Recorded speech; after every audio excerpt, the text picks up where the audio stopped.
And the question is about eggs. And what they want to know is why we shouldn't eat eggs.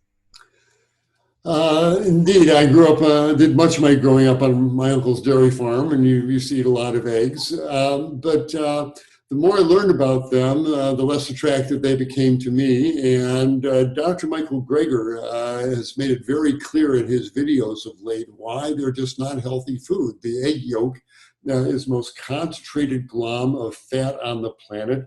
And it's filled with saturated fat, cholesterol, that isn't going to do great things for your own cholesterol. And also, eggs contain a fair amount of choline, and choline will spawn microbes. If you eat eggs on a pretty regular basis, you're going to summon up microbes in your gut that will take choline and turn it into a aromatic molecule called trimethylamine that your liver turns into trimethylamine oxide. And this stuff really injures your artery walls. This drives cholesterol into your artery walls. So between the saturated fat and the cholesterol and the choline that creates the TMAO, you begin saying, what am I eating these things for? And there, you can get all the protein you need out of lentils and beans and chickpeas.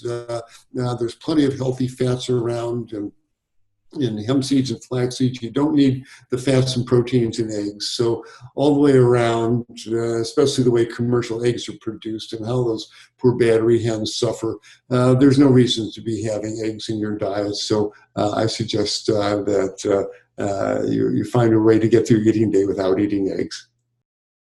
Hi, everyone. Dr. Michael Klaper here, announcing our new format for our Q&A with Dr. K.